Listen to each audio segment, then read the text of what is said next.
Hello everyone, मेरा नाम है शुभम और आप देख रहे हैं बायोलॉजिकल स्पेक्ट्रम। तो चलिए फटाफट से शुरू करते हैं। जैसा कि आप सभी को पता है, हमने 10th स्टेट बोर्ड के लिए जो साइंस 2 का थर्ड चैप्टर है, that is life process in living organism part 2 start कर रखा है। आज के लिए हम इस वीडियो लेक्चर में पढ़ने वाले हैं सेक्सुअल रिप्रोडक्शन इन प्लांट्स के बारे में। प्रीवियस वीडियो लेक्चर में हमने इंट्रोडक्टरी पार्ट पढ़ लिया था सेक्सुअल रिप्रोडक्शन का, जिसमें हमने कुछ मेजर स्टेप्स डिस्कस किए थे गैमेट फॉर्मेशन, फर्टिलाइजेशन और डेवलपमेंट्स के रिगार्डिंग। अगर आपको ये बेसिक्स चीज़ें कवर अप नहीं है तो आप पिछला वीडियो लेक्चर देख सकते हो, जिससे आपके सेक्सुअल रिप्रोडक्शन का जो बेसिक्स है वो क्लियर आउट हो जाएगा। फ्रेंड्स, अगर हम बात करते हैं रिप्रोडक्शन इन प्लांट्स के बारे में, जैसा कि हमने बात किया था कि सेक्सुअल रिप्रोडक्शन को परफॉर्म करने के लिए सेक्सुअल मैच्योरिटी चाहिए होती है। अगर हम बात कर रहे हैं प्लांट्स से स्पेसिफिक रिलेट करके, तो प्लांट्स में हमें कैसा पता चलेगा कि कोई प्लांट जो है वो सेक्सुअली मैच्योर है या नहीं है। हम देखेंगे उस पे प्रेजेंट फ्लावर को। अगर उनमें फ्लावर्स प्रेजेंट है, that particular plant is sexually mature. अगर उस पर अभी फ्लावर प्रेजेंट नहीं है तो अभी वो सेक्सुअली मेच्योर नहीं है, सेक्सुअली रिप्रोड्यूस करने की केपेबल वो प्लांट नहीं है। फ्रेंड्स, हम फ्लावर को इतना इंपॉर्टेंस क्यों दे रहे हैं कि फ्लावर के अंदर ही होता है जो प्लांट का male part, male reproductive organ, और इसी में आप होता है फीमेल रिप्रोडक्टिव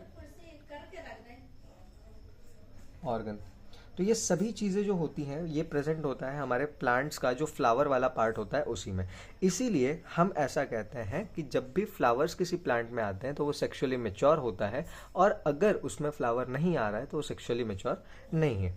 फ्लावर्स को हम ऐसा भी कह सकते हैं कि दे आर दी, कह सकते हो कि structural and functional unit of sexual reproduction in the plants, because बिना फ्लावर के ये चीज़ें पॉसिबल नहीं है। फ्रेंड्स, अगर हम एक टिपिकल फ्लावर का स्ट्रक्चर देखेंगे तो एक टिपिकल फ्लावर में सबसे नीचे एक स्टॉल्क होता है जिसको हम लोग कहते हैं पेडिसल।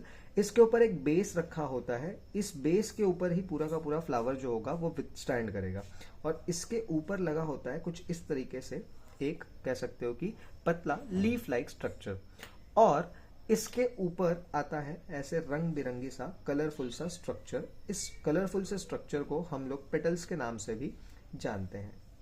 ओके, ये जो फ्लावर होता है इसके एग्जैक्टली सेंटर में अगर हम देखेंगे तो सेंटर में हम लोग को कुछ इस तरीके से एक स्ट्रक्चर दिखाई देने मिलेगा, जिसका एक बहुत वाइड सा ओपनिंग होगा और एक नैरो सा उसके पास क्या होगा, एक ऐसे ट्यूब लाइक स्ट्रक्चर होगा, जो फर्दर नीचे जाने के बाद क्या हो जाएगा, इस तरीके से एक पॉट लाइक स्ट्रक्चर बन जाएगा। और इसमें हम लोग को देखने मिलेगा कुछ इस तरीके से एक स्ट्रक्चर्स, बहुत सारे हो सकते हैं ये। ठीक है, फिलहाल मैं आपको यहाँ पे बहुत कम बना के दिखाऊंगा ताकि यहाँ पे ज़्यादा डायग्राम जो है वो खराब ना हो। ये होता है एक टिपिकल फ्लावर्स। फ्रेंड्स, इसमें मैंने जो आपको फ्लावर दिखाया है ये एक हिबिस्कस का फ्लावर है, जिसमें आपको सभी चीज़ें देखने के लिए मिल जाती हैं। यहाँ पे जो ये कलरफुल सा पार्ट आप देख रहे हो इसको हम लोग कहते हैं पेटल्स। फिर आप जो ये वाले पार्ट्स देख रहे हो जो लीफ लाइक दिख रहा है ग्रीनिश कलर का, इसको हम लोग कहते हैं सेपल। जिस बेस पे हमने इसको रखा था इसको हम लोग कहते हैं थैलेमस, और जो स्टॉक इसके नीचे लगा हुआ है इसको हम लोग कहते हैं पेडिसल। और ये जो स्ट्रक्चर आप देख रहे हो, ठीक है, इसको ही हम लोग कहते हैं मेल रिप्रोडक्टिव ऑर्गन। ये है हमारा मेल रिप्रोडक्टिव ऑर्गन।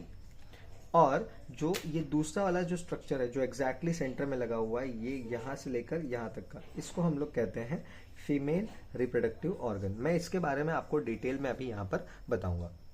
जैसा कि आप सभी देख सकते हैं कि जो मेल रिप्रोडक्टिव ऑर्गन है उसमें आपको एक ऐसा बाय लोब्ड स्ट्रक्चर या फिर 2 लोब्स वाला स्ट्रक्चर देखने मिल रहा है, जिसके नीचे एक ऐसा स्टॉक लाइक स्ट्रक्चर लगा हुआ है। ये जो स्ट्रक्चर आपको दिख रहा है इसको हम लोग कहते हैं स्टेमन। ये पूरे स्ट्रक्चर को हम लोग कहते हैं स्टेमन। स्टेमन जो होता है मेल रिप्रोडक्टिव ऑर्गन होता है प्लांट्स के अंदर, जिसमें ये जो ऊपर वाला हिस्सा जो आपको एक वीट के जैसा दिखाई दे रहा है इसको हम लोग कहते हैं एंथर, और जो नीचे वाला हिस्सा आपको दिखाई दे रहा है इसको हम लोग कहते हैं फिलामेंट।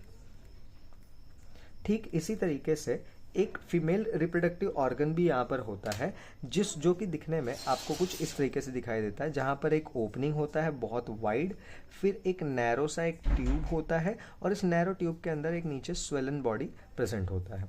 ये जो ओपनिंग है इसको हम लोग कहते हैं स्टिग्मा। फिर ये जो नैरो ट्यूब होता है इसको हम लोग कहते हैं स्टाइल, और ये जो नीचे वाला हिस्सा होता है इसको हम लोग कहते हैं ओवरी, और ये जो पूरा स्ट्रक्चर आप देख रहे हो इसको हम लोग कहते हैं कार्पेल, और एल्स हम इसको कह सकते हैं पिस्टल। तो ये इस तरीके से क्या होता है, फीमेल रिप्रोडक्टिव ऑर्गन्स होते हैं।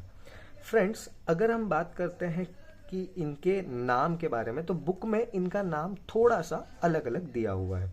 जैसे कि बुक में इनके सिंगुलर फॉर्म के ऊपर कोई भी डिस्कशन नहीं किया हुआ है, इनके प्लूरल फॉर्म्स के ऊपर जो है डिस्कशन बुक में किया गया है। तो मैं यहाँ पे कुछ नाम लिखूंगा और उनके सिंगुलर और प्लूरल फॉर्म्स आप सभी को बताऊंगा, तो आप उसको ज़रा अच्छे से उसको नोटिस कर लीजिएगा कि सबसे पहले मैं यहाँ पे सिंगल चीज़ें लिखूंगा और उसका प्लूरल फॉर्म मतलब ग्रुप वाला फॉर्म क्या है वो मैं इस साइड में लिख दूंगा। तो सबसे पहले हम बात करते हैं सेपल्स के बारे में। तो जो सेपल्स होता है हम उसको सिंगल, अगर अकेला है वो लीफ लाइक स्ट्रक्चर तो हम उसको सेपल बोलते हैं, ठीक है। और अगर ग्रुप में है तो हम उसको कहते हैं कि कैलेक्स। उसी तरीके से अगर सिंगल में ऐसे कलरफुल स्ट्रक्चर्स आपको दिखाई दे रहे हैं तो हम सिंगल में उसको कहते हैं, कह सकते हो कि पेटल, और ग्रुप में हम उसको कहते हैं कोरोला। ठीक उसी तरीके से जैसे कि सिंगल में ये आपको दिखाई दे रहा है अकेला फीमेल रिप्रोडक्टिव ऑर्गन जिसको हम लोग कहते हैं कार्पेल और पिस्टल, जिसको ग्रुप में जब आता है वो मतलब बहुत सारे जब कार्पेल या फिर पिस्टल होते हैं तो उसको हम लोग कहते हैं गाइनोशियम। एंड जो आखिरी में है, सबसे लास्ट में है, जो कि मेल रिप्रोडक्टिव स्ट्रक्चर है जिसको हम लोग कहते हैं सिंगल में स्टेमन, इसको ग्रुप में हम कहते हैं एंड्रोशियम। फ्रेंड्स, यहाँ पर एक मेजर गलती जो स्टूडेंट्स बहुत बार और बहुत फ्रिक्वेंटली दोहराते हैं कि वो स्पेलिंग नहीं लिख पाते हैं। तो आपको यहाँ पे स्पेलिंग का ध्यान रखना है कि गाइनोशियम के स्पेलिंग में और एंड्रोशियम के स्पेलिंग में पहले ई आता है बाद में सी आता है। बहुत से बच्चे पहले सी लिखते हैं फिर आई लिखते हैं, तो इस चीज़ को आप थोड़ा अवॉइड करना, इस चीज़ के ऊपर फोकस करना ताकि आप इस जगह पर गलत ना कर पाओ। सो ये होता है उनका सिंगल स्ट्रक्चर और प्लूरल स्ट्रक्चर। अगर हम बात करते हैं रिप्रोडक्टिव ऑर्गन्स के बारे में तो यही होते हैं वो रिप्रोडक्टिव ऑर्गन्स। अब यही जो मेल रिप्रोडक्टिव ऑर्गन्स है ये बनाएगा मेल गैमेट, और जो फीमेल रिप्रोडक्टिव ऑर्गन होता है ये बनाता है फीमेल गैमेट। सो बेसिकली हम लोग को बस इतना ही जानना है कि ये कैसे गैमेट्स बनते हैं और इनके साथ में क्या होता है। फ्रेंड्स, अगर हम बात करते हैं स्टेमन के बारे में तो स्टेमन का जो एंथर वाला हिस्सा होता है, स्टेमन का जो एंथर वाला हिस्सा होता है जो कि आप यहाँ पर देख सकते हो, इस एंथर के अंदर ही बनते हैं मेल गैमेट्स। ये जो मेल गैमेट्स होते हैं ये बनते हैं with the help of meiosis, ये बनते हैं with the help of meiosis, और ये एक स्ट्रक्चर के अंदर पैक रहते हैं। इस स्ट्रक्चर को हम कहते हैं पॉलन ग्रेन, स्ट्रक्चर को हम कहते हैं पॉलन ग्रेन। एक पॉलन ग्रेन जो होता है वो 3 सेल्स से बना हुआ एक स्ट्रक्चर होता है जहां पर 2 होते हैं मेल गैमेट्स, जहां पर 2 होते हैं मेल गैमेट्स और एक होता है वेजिटेटिव सेल, एक होता है वेजिटेटिव सेल्स। तो ऐसे 3 चीजों से मिलके एक क्या है, वेजिटेटिव सेल है, और इसके अंदर 2 जो है ये क्या पड़े हुए हैं, मेल गैमेट। तो ये चीज आपको याद रखना है कि जो पॉलन ग्रेन होता है उसमें 2 मेल गैमेट्स होते हैं, ठीक है, 2 मेल गैमेट्स होते हैं और एक होता है वेजिटेटिव सेल्स। वेरएज अगर हम फीमेल के ओवरी की बात करते हैं तो ओवरी के अंदर लगा होता है एक ओव्यूल, जिसका अरेंजमेंट जो होता है वो डिफरेंट ओवरीज में या फिर डिफरेंट प्लांट स्पीशीज में डिफरेंट हम लोग को देखने के लिए मिल सकता है। इन द केस ऑफ रोजा साइनेसिस ठीक है, जो हम लोग ने यहाँ पे मैंने जो डायग्राम बनाया जिसका स्कीमेटिक डायग्राम था, उसके केस में जो प्लेसेंटेशन होता है वो एक्साइल होता है, जहाँ पे प्लेसेंटा ऐसे सेंटर में देखने मिलता है और इससे ऐसे बहुत सारे ओव्यूल जो होते हैं साइड बाय साइड इससे इस तरीके से जुड़े हुए होते हैं ऐसा। तो अगर हम लोग एक ओवरी को जूम करते हैं तो एक ओवरी का जो स्ट्रक्चर होता है हमें बड़ा अजीब सा देखने मिलता है, जिसके अंदर टोटल 7 सेल्स होते हैं और 8 न्यूक्लियसेस होते हैं। तो हम किसका स्ट्रक्चर बना रहे हैं? ओव्यूल का स्ट्रक्चर बना रहे हैं फ्रेंड्स। ओव्यूल क्या होता है? ओवरी के अंदर जो ये वाला स्ट्रक्चर यहाँ पे लगा है ना बल्ब लाइक, इसको हम लोग कहते हैं ओव्यूल। अब ये जो ओव्यूल होता है इसके अंदर टोटल होते हैं 7 सेल्स, ठीक है, और इसके अंदर होता है 8 न्यूक्लियर। तो ये कंडीशन होता है ओव्यूल के अंदर का। आप किधर पे भी साइड पे, ऊपर के साइड आपको बनाने हैं 3 सेल और नीचे के साइड भी आपको बनाने हैं 3 सेल। ऐसा आप क्या बनाओगे? डायग्राम बनाओगे। और सेंटर में आपको कोई भी सेल नहीं बनाना है, सेंटर में बस आपको क्या दिखाना है? न्यूक्लियस 2 इस तरीके से दिखाना है। 2 क्यों दिखाना है मैं बताऊंगा आपको। यहाँ पे हर एक चीज में क्या दिखा देना है आपको? न्यूक्लियस दिखा देना है। बुक के डायग्राम अगर देखोगे तो बुक के डायग्राम में एक ही न्यूक्लियस यहाँ पे दिखाया हुआ है, बट ये जो एक न्यूक्लियस यहाँ पे होता है ये एक्चुअल में 2 न्यूक्लियस का फ्यूजन होता है। इसके लिए आपको यहाँ पे 2 न्यूक्लियस को बनाना होता है फ्रेंड्स। अब अगर आप देखेंगे ध्यान से तो आप किसी भी एक साइड पे 3 सेल्स जो बनाओगे उसको नॉर्मल छोड़ देना और दूसरे साइड में जो 3 सेल्स आप बनाओगे उस पे जो आजू बाजू वाले जो सेल्स होंगे उसके ऊपर आप क्या कर देना कि इस तरीके से हेयर लाइक प्रोजेक्शंस दिखा देना, जिसकी वजह से आपको सेल्स को आइडेंटिफाई करने में आसान होगा। तो ऊपर के साइड्स के जो तीनों सेल्स हैं इसको हम लोग कहते हैं एंटीपोडल सेल्स। एंटीपोडल सेल्स, ये आप चाहो तो नीचे बना सकते हो, आप चाहो तो ऊपर भी बना सकते हो। फिर नीचे के जो 2 साइड्स के सेल्स हैं, एक ये वाला एक ये वाला, इसको हम लोग कहते हैं सिनर्जिड, इसको हम लोग कहते हैं सिनर्जिड्स। और जो सेंटर में है फ्रेंड्स ये यहाँ पे ये जो सेंटर वाला सेल है ये वाला सेल, इसको हम लोग कहते हैं, कह सकते हो कि एग सेल। अब इस इतने डायग्राम को देखने के बाद आप यहां पर बोलोगे कि यहां पर तो सिर्फ 6 सेल दिख रहे हैं, 7वां सेल कहां गया? तो फ्रेंड्स मैं आपको काउंट करवाता हूं, नीचे 3 सेल ऊपर 3 सेल्स, ये हो गए टोटल 6 सेल्स, ठीक है। 7वां सेल कहां पे है? तो 7वां ये जो आप देख रहे हो ना, आपको कुछ इधर सेंटर में दिखाई दे रहा है कुछ इस तरीके से ऐसे, ये जो यहाँ पे जो सेल दिखाई दे रहा है इसको हम लोग कहते हैं 7th सेल, जो कि आपको अगर मैं इसको बाहर निकालूं तो ये 3 सेल्स ऊपर का, ठीक है, ये निकाल दोगे तो ऐसा दिखेगा, और ये उसके साइड वॉल्स और ये 3 सेल्स हम नीचे के निकाल देंगे तो ये इस तरीके से आपको सेंट्रल सेल दिखाई देगा, ठीक है। इसके अंदर आपको ऐसे 2 न्यूक्लियस दिखाई दे रहे हैं, तो ये एक सेल, समझ में आ रहा है, और ये बाकी के 6 सेल्स, तो ऐसे मिलाकर टोटल कितने हो गए? 7 सेल। अब अगर आप न्यूक्लियस को काउंट करोगे तो ये ऊपर के 3 सेल्स में 3 न्यूक्लियस, नीचे के 3 सेल में 3 न्यूक्लियस, 3 + 3 6, और जो 2 इधर सेंटर में प्रेजेंट है ये 2, 6 + 2 कितना हो जाएगा? 8 हो जाएगा। तो इस तरीके से 7 सेल और 8 न्यूक्लिएटेड कंडीशन होता है ओव्यूल के अंदर। अब यहां पर जो बात होता है ये गैमेट्स का फॉर्मेशन हो चुका है, चाहे हम बात करते हैं मेल गैमेट की या फिर हम बात करते हैं एग सेल की जो कि एक फीमेल गैमेट है। दोनों ही केस में जो गैमेट्स होते हैं वो बनते हैं with the help of meiosis. Meiosis अकेला ऐसा सेल डिवीजन होता है जो गैमेट्स को बनाने के लिए होता है रिस्पॉन्सिबल। फिर इसके आगे जो प्रोसेस होता है कुछ डिफरेंट तरीके से प्रोसीड करता है फ्रेंड्स। अगर हम बात करते हैं इसके आगे, गैमेट फॉर्मेशन हो गया, अब इसके आगे जो होता है वो होता है, कह सकते हो कि फर्टिलाइजेशन का प्रोसेस। लेकिन फर्टिलाइजेशन से पहले एक और इंपॉर्टेंट चीज यहां पर होती है, that is pollination. If you talk about pollination friends, what do you mean by pollination? Pollination का मतलब होता है ट्रांसफर ऑफ, कह सकते हो कि पॉलन ग्रेन। अगर हम बात करते हैं, ये है हमारे पास एंथर, ठीक है, और ये है हमारे पास स्टिग्मा।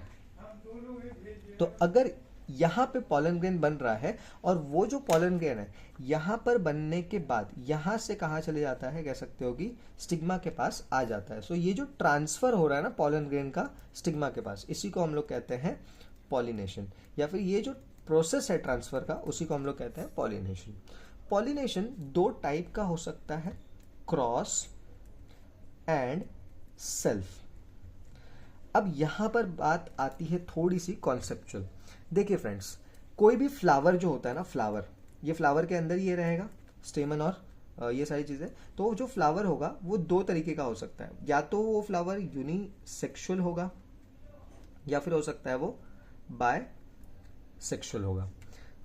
समझते हैं इस चीज को। जैसे कि अगर हम बात करते हैं, एक प्लांट है, ठीक है, इस प्लांट के ऊपर एक फ्लावर लगा हुआ है। इस प्लांट के ऊपर क्या लगा हुआ है? एक फ्लावर लगा हुआ है, और इस फ्लावर में एक मेल पार्ट है और एक फीमेल पार्ट है। तो इस फ्लावर को हम लोग कहेंगे बाइसेक्सुअल फ्लावर। या फिर कोई दूसरा प्लांट है, इस दूसरे प्लांट के ऊपर भी क्या लगा हुआ है? इस तरीके से फ्लावर लगे हुए हैं, और इस पे अब की बार 2 फ्लावर्स लगे हैं। लेकिन एक फ्लावर में आपको एक ही पार्ट देखने मिल रहा है। एक फ्लावर में आपको मेल देखने मिला, और यहाँ वाले फ्लावर में आपको फीमेल पार्ट देखने के लिए मिल रहा है। और दूसरे प्लांट जो है वो कुछ इस तरीके से हैं कि इनमें एक प्लांट में सिर्फ एक ही जेंडर आपको देखने मिलेगा, या तो मेल या तो फीमेल। आपको दूसरा कोई जेंडर यहाँ पर देखने के लिए नहीं मिलेगा। ये दो जो फर्स्ट केस में आपको प्लांट देखने के लिए मिल रहे हैं, ऐसे प्लांट्स को हम कहते हैं बायसेक्सुअल। मतलब एक ही प्लांट में मेल और फीमेल दोनों का प्रेजेंट होना, उसको हम लोग क्या बोलते हैं? बायसेक्सुअलिटी बोलते हैं। तो ये दोनों जो प्लांट्स है कैसे हैं? बायसेक्सुअल प्लांट्स हैं। और ये जो प्लांट है, या फिर अगर मैं दूसरा प्लांट बनाता हूँ कुछ इस तरीके से, जिसके ऊपर सिर्फ और सिर्फ कौन सा पार्ट है? फीमेल वाला पार्ट है, तो ये वाला पार्ट भी क्या कहलाएगा? ये दोनों जो प्लांट है ये क्या कहलाएंगे? यूनिसेक्सुअल प्लांट्स कहलाएंगे। अगर हम बात करते हैं पॉलिनेशन के बारे में, तो पॉलिनेशन के 2 टाइप है, या तो क्रॉस या तो सेल्फ। सो फ्रेंड्स, अगर आप ध्यान से देखोगे तो अगर बायसेक्सुअल प्लांट है तो यहां से जो पॉलन ग्रेन है वो एक ही प्लांट पे, जो एक ही फ्लावर है, उसी का मेल गैमेट जो होगा वो उसी के फीमेल गैमेट के पास पहुंच जाएगा। तो इसको हम लोग कहते हैं सेल्फ पॉलिनेशन। या फिर इस केस में भी क्या होगा? अगर यहां से पॉलन ग्रेन यहां पर भी आता है, तो इस टाइप का जो पॉलिनेशन है ना, इसको हम लोग कहते हैं सेल्फ पॉलिनेशन। ठीक है फ्रेंड्स, ये दोनों भी टाइप क्या है? सेल्फ पॉलिनेशन के टाइप्स हैं। वेरस अगर आप यूनिसेक्सुअल के केस में देखोगे तो एक मेल जो फ्लावर है उस उधर से जो पॉलन ग्रेन निकलेगा उसको कहाँ जाना पड़ेगा? दूसरे प्लांट के दूसरे फ्लावर के फीमेल रिप्रोडक्टिव ऑर्गन के पास जाना पड़ेगा। ये एक प्लांट से दूसरे प्लांट के पास गया, इसके लिए हम इसको क्या बोलते हैं? Cross pollination. समझ में आया फ्रेंड्स? तो इस तरीके से जो पॉलिनेशन होता है ये डिफरेंट टाइप्स का होता है। वेरएस पॉलिनेशन करने के लिए जो काम करते हैं, जो ये काम करते हैं, पॉलिनेशन करने का जो काम करते हैं, उनको हम लोग कहते हैं पॉलिनेटिंग एजेंट्स। ये जो पॉलिनेटिंग एजेंट्स होते हैं फ्रेंड्स, ये पॉलिनेटिंग एजेंट्स 2 तरीके के हो सकते हैं। ये आइदर होंगे बायोटिक और आइदर होंगे एबायोटिक। तो जो बायोटिक होते हैं उनको हम लिविंग कहते हैं, एबायोटिक जो चीज़ें होती हैं नॉन लिविंग होती हैं। आज का जो वीडियो लेक्चर है हम यहीं पर स्टॉप करेंगे फ्रेंड्स। इसके आगे का जो वीडियो लेक्चर, इसके आगे का जो पार्ट है वो हम नेक्स्ट वीडियो लेक्चर में कवर करेंगे, क्योंकि मैं नहीं चाहता कि कोई भी वीडियो लेक्चर बड़ा हो जिसके वजह से आपका जो टॉपिक है वो आपको ढंग से कवर ना हो, या फिर आप इस चीज़ में आप ज़्यादा टाइम तक इन्वॉल्व ना हो फ़ोन में। इसके लिए मैं आपको ये वाला टॉपिक जो है एकदम डीप में तुरंत एक ही बार में कवर अप नहीं करवाऊँगा। ओके फ्रेंड्स, मिलते हैं नेक्स्ट वीडियो लेक्चर में। अगर आपको ये वीडियो पसंद आया, समझ में आया, तो इस वीडियो को लाइक करिए। अगर आप इस चैनल पे नए हो तो इसको सब्सक्राइब करिए चैनल को, और बेल आइकन को प्रेस करिए ताकि आपको आने वाले हर वीडियो का नोटिफिकेशन मिलता रहे। इस वीडियो को अपने फ्रेंड्स के साथ शेयर करिए ताकि उनके भी कॉन्सेप्ट्स क्लियर होते रहें। और मिलते हैं हम नेक्स्ट लेक्चर में, तब तक के लिए thank you and bye bye.